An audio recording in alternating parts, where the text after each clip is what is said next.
जय जय श्री राधे बांके बिहारी लाल की जय।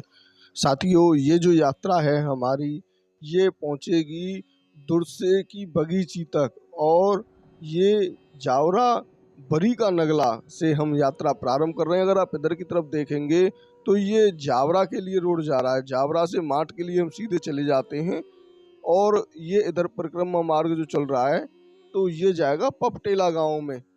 तो पपरेला इस तरीके से गांव है और वहाँ से जावरा की जो बरी का ये नगला है, यहाँ से ये दुरसे की बगीची तक पहुँचेगा और उसके बाद हम ये राय की तरफ जा रहे हैं। हम नसीटी से चले थे और पिछले पार्ट में आपने ये जावरा की बरी पर हमने अपनी यात्रा को समापन किया।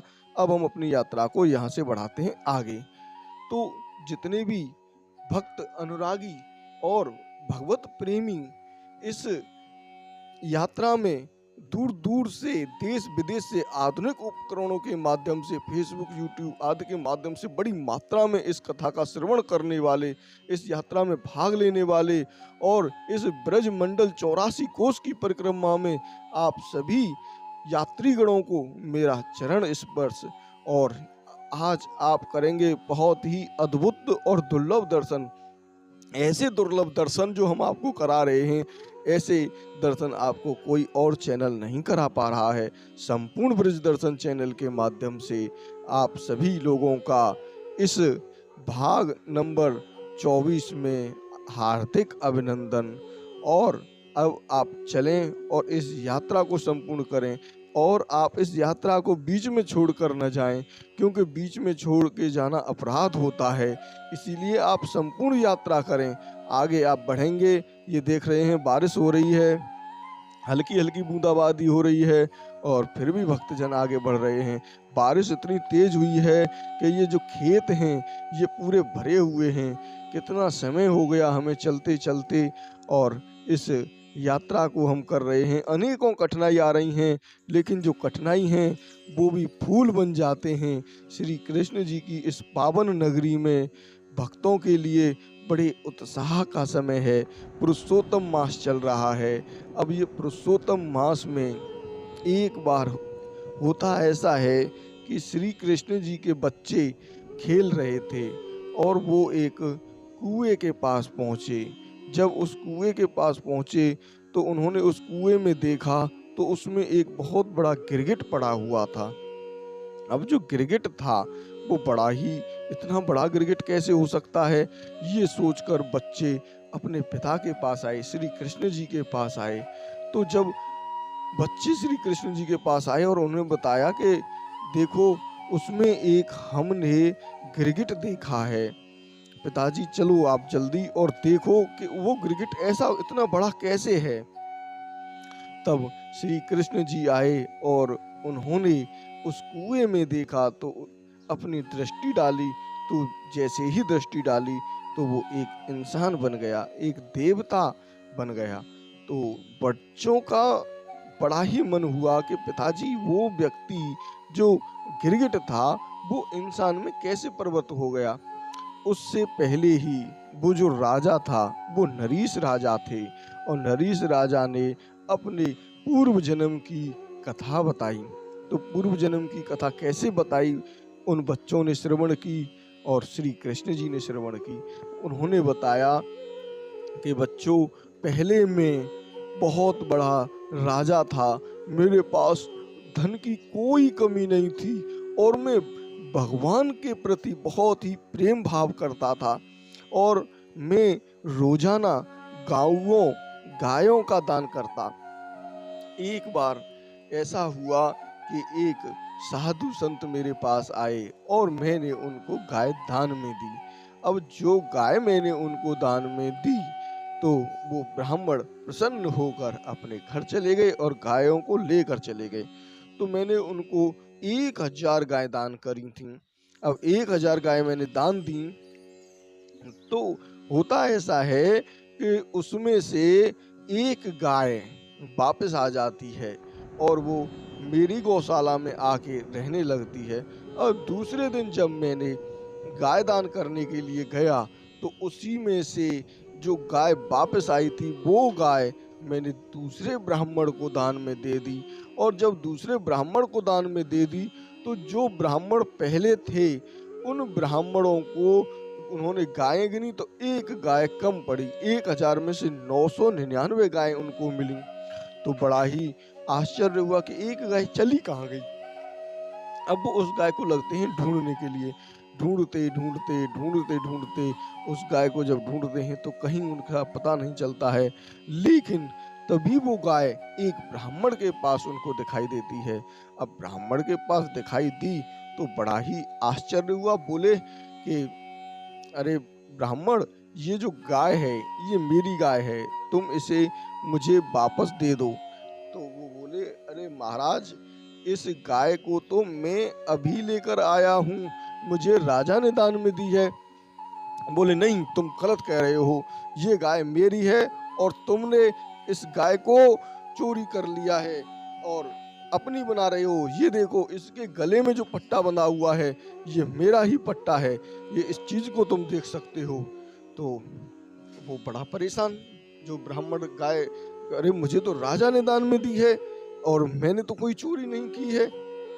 इस प्रकार से उन दोनों ब्राह्मणों में लड़ाई होने लगती है कि ये गाय मेरी है, ये गाय मेरी है।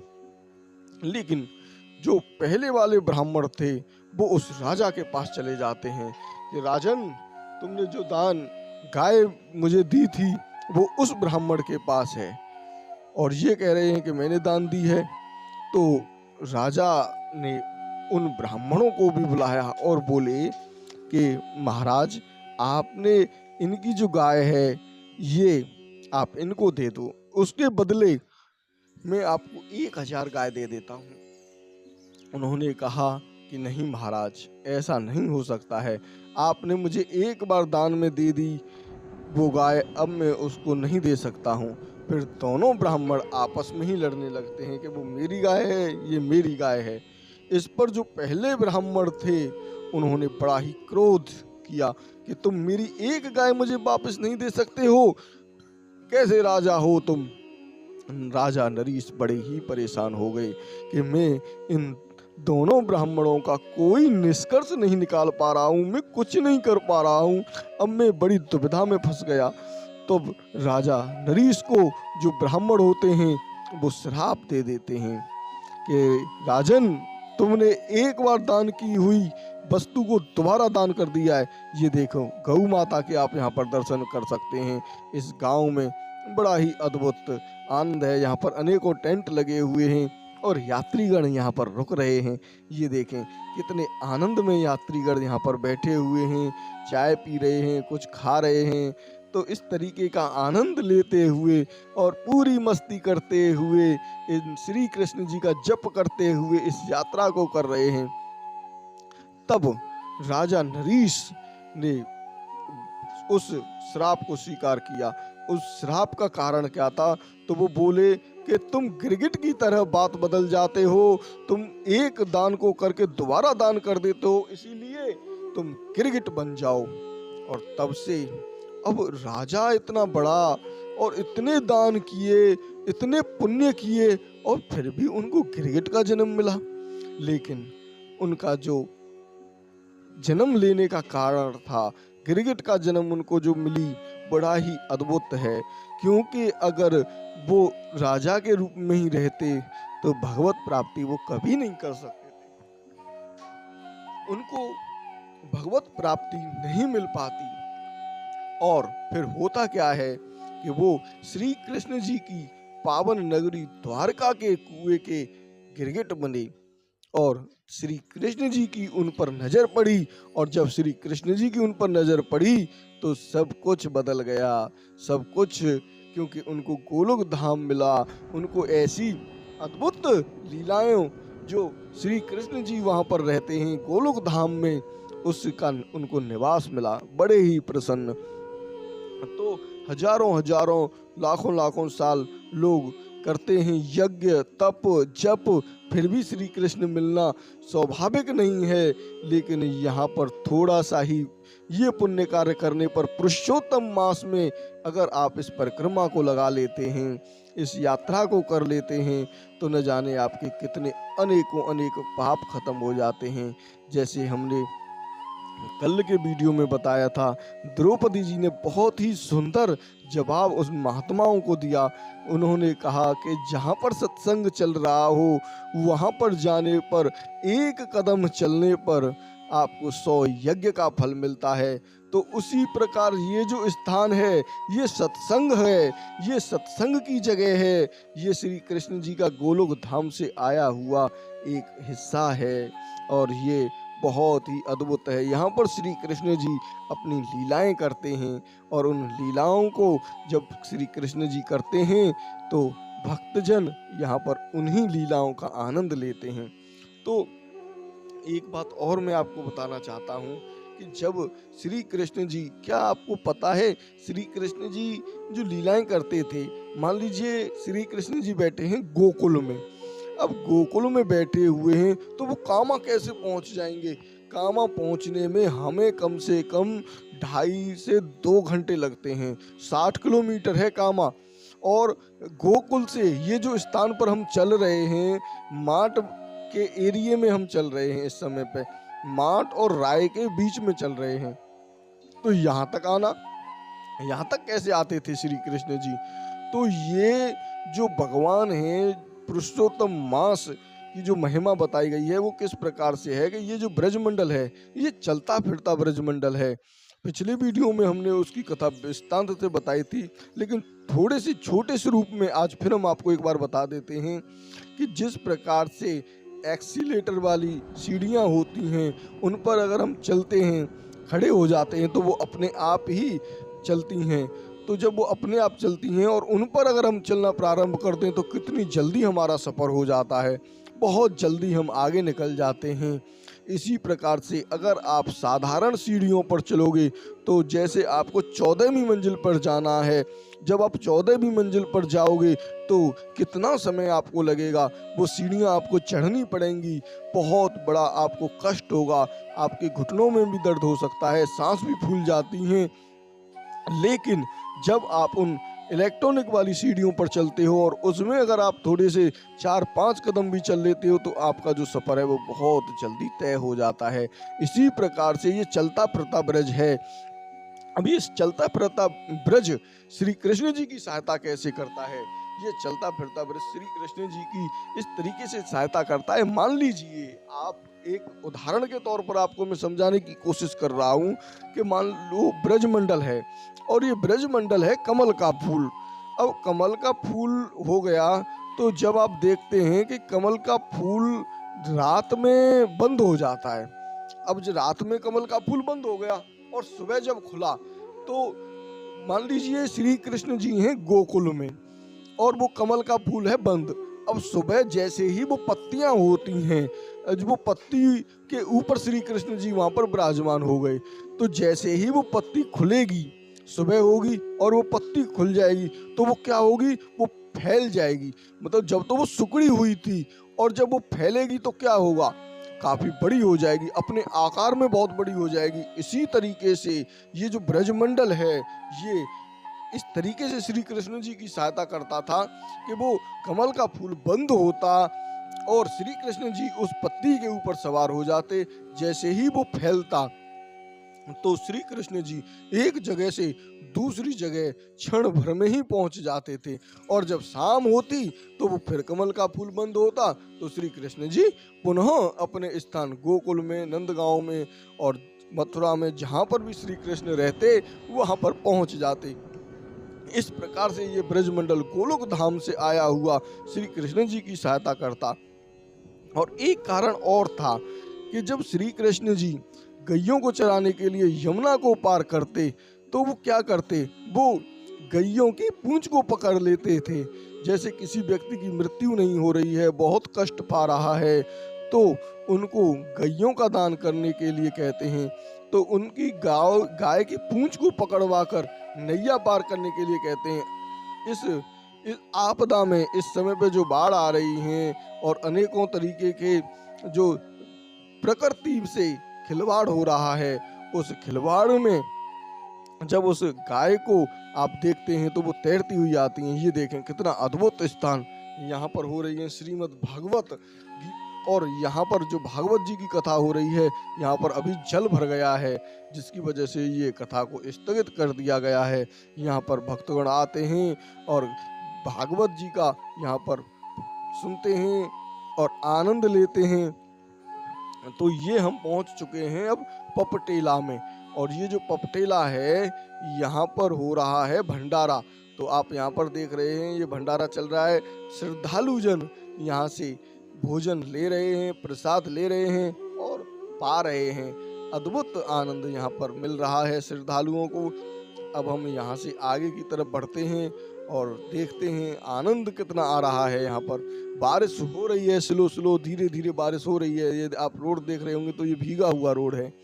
यहाँ पर श्रद्धालु जन बैठकर ये देखें यहाँ पर प्रसाद पा रहे हैं। कुछ श्रद्धालु जन सभी तरीके की व्यवस्था यहाँ पर कर रहे हैं और इस आनंदमयी में इस यात्रा को कर रहे हैं, चल रहे हैं। तो होता क्या है कि जो श्री कृष्ण जी थे वो गैयों की पूंछ को पकड़ लेते और तुरंत ही यमुना जी को पार कर लेते, क्योंकि गैया जो होती हैं वो डूबती नहीं है, वो नैया को पार कर देती है। तो इस प्रकार से एक जगह से दूसरे स्थान पर श्री कृष्ण जी पहुंच जाते। उसके बाद में एक और स्थान है, वो है हमारा जैसे बट वृक्ष। तो हमने बट वृक्ष के दर्शन आपको पहले कराए हैं। एक बट वृक्ष यमुना जी के उस पार है भांडीर वन में, और एक बट वृक्ष है वृंदावन में। हमने वृंदावन के बंसी बट के दर्शन कराए हैं। बंसी बट और बट वृक्ष ये दोनों ही, बट वृक्ष भांडीर वन और इधर में वृंदावन। तो वृंदावन से और भांडीर वन तक की उनकी जो शाखाएं थीं वो यमुना जी के ऊपर होके थीं। अब आप ये अंदाजा लगा सकते हैं कि माठ हमें जाना है। अब हम माठ जाएंगे, मथुरा से या वृंदावन से माठ जाएंगे तो हमें लगभग आधा घंटा लग जाएगा, और यमुना जी को पूरा पार करना पड़ेगा, घूम के आना पड़ेगा, पानीगाम वाले रोड पर चलना पड़ेगा, तब हम पहुंचेंगे। लेकिन श्री कृष्ण जी कैसे पहुंचते थे भांडीर वन? श्री कृष्ण जी एक डाल को पकड़ते और बंदर की तरह उस डाल पर लटक के और तुरंत दूसरी डाल को पकड़ लेते और यमुना जी उनकी पार हो जाती। तो जो डालियां थीं वो यमुना जी पर इस तरीके से थीं कि वो आपस में मिली हुई थीं, एक बट वृक्ष इधर से और एक बट वृक्ष उधर से। तो जो बट वृक्ष होता है, एक अच्छे बट के हमने आपको दर्शन कराए हैं।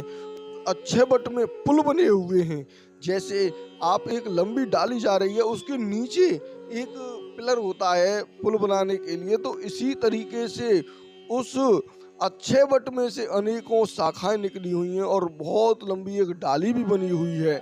इतनी लंबी डाली है कि आप आश्चर्यचकित हो जाएंगे कि इस तरीके की भी वृक्ष होते हैं। तो जो अच्छे बट है, अच्छे बट के भी हमने आपको दर्शन करा दिए हैं। तो आप अच्छे बट के भी दर्शन कर सकते हैं कि किस तरीके से श्री कृष्ण जी इन यहाँ इस ब्रजमंडल में लीलाएं करते थे, और बड़ा ही अद्भुत आनंद श्री कृष्ण जी के समय पर यहाँ पर हुआ करता था। तो साथियों, आप हमारे वीडियो को अंत तक देखा करें, जिससे आपको ये संपूर्ण यात्रा का लाभ मिल सके। बीच में छोड़कर न जाया करें। बहुत लोग होते हैं जो शुरू के कुछ क्षण देखते हैं और वीडियो को छोड़कर चले जाते हैं, क्योंकि ये मानसिक यात्रा है। इस यात्रा को अगर आप घर बैठे भी कर रहे हैं तो इसका आपको कितना पुण्य मिल सकता है, इसका कुछ अंदाजा नहीं लगा सकते हैं, क्योंकि आप ये यात्रा पुरुषोत्तम मास में कर रहे हैं। हम आपको ये लाइव दिखा रहे हैं, रोज की रोज आपको यात्रा करा रहे हैं।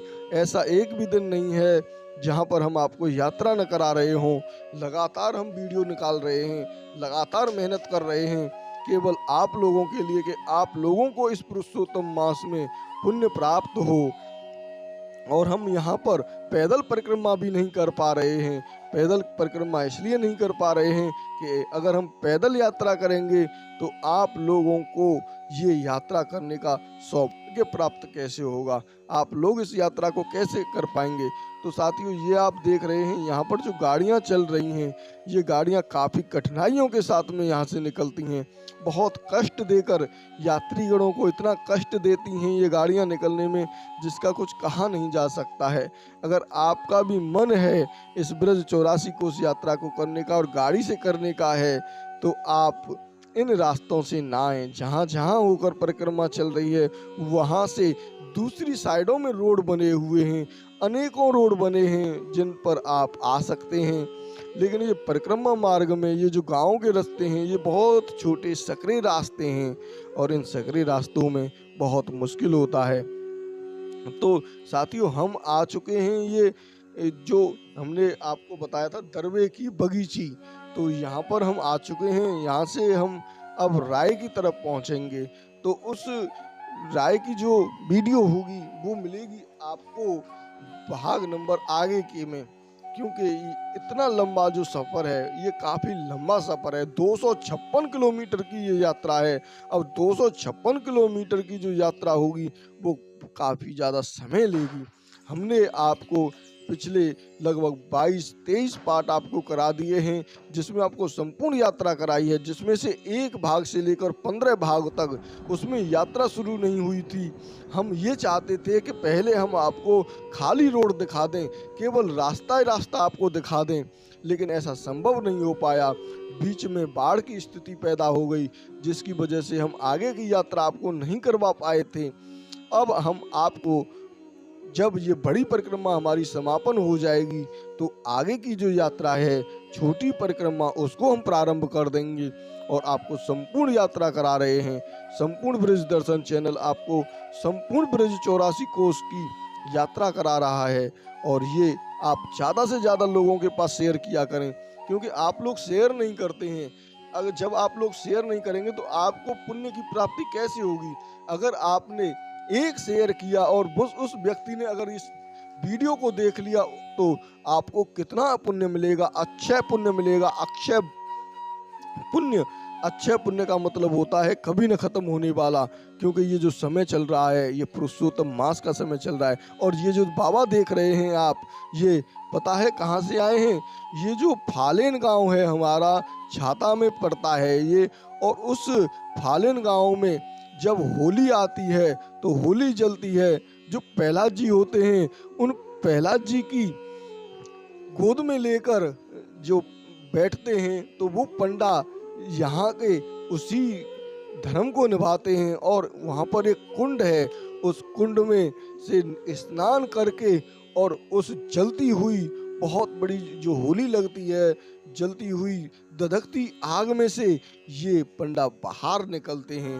ये उन्हीं गांव के हैं, फालेन गांव के, और जो कि इस ब्रज मंडल की 84 कोसीय परिक्रमा दंडवती लगा रहे हैं। दंडवती परिक्रमा लगाने में कितना समय लगता है, लगभग 4 से 5 महीने लग जाता है। हमें अनेकों भक्त मिले हैं जो दंडवती परिक्रमा कर रहे हैं। इस तरीके से श्री कृष्ण जी की कृपा है, सब कुछ संभव हो सकता है। ये देखें आप, खेत भरे हुए हैं, ये गाड़ियां चल रही हैं, कितना हॉर्न दे रही हैं। हम तो राधे राधे बोलकर सबको बड़े ही प्रेम पूर्वक राधे राधे बोलते हैं, तब जो है साइड लेते हैं। और यहाँ पर चल रही हैं, ये देखें, जलेबियाँ, कचौड़ियाँ। और यहाँ पर जो लोग हैं, यहाँ के नागरिक हैं, उन्होंने अपनी सुविधा अनुसार इस स्थान पर रोटियाँ बनाने के लिए ये लगा रखा है। लेकिन ये भंडारा नहीं है, ये लोग स्वयं यहाँ पर बना रहे हैं और आपको सेवाएं प्राप्त कर रहे हैं। तो आप अपनी पसंद के हिसाब से, अपने जो आपका मन हो उसके हिसाब से आप यहाँ से ले सकते हैं। तो साथियों, आगे की यात्रा होगी अब हमारी राय तक, तो हम चलते हैं। राधे राधे, बांके बिहारी लाल की जय। और ये नहर है, इस नहर के बराबर में अब हम चलेंगे और आगे की यात्रा यहाँ से हम शुरू करेंगे। तो आपकी यात्रा मंगलमय हो, आप संपूर्ण यात्रा करें, ब्रज 84 कोस की संपूर्ण यात्रा करें, आप बीच में छोड़कर न जाएं। और अगर आपने पहले पार्ट नहीं देखे हैं तो 1 पार्ट से लेकर 23 पार्ट तक हमारे पड़े हुए हैं।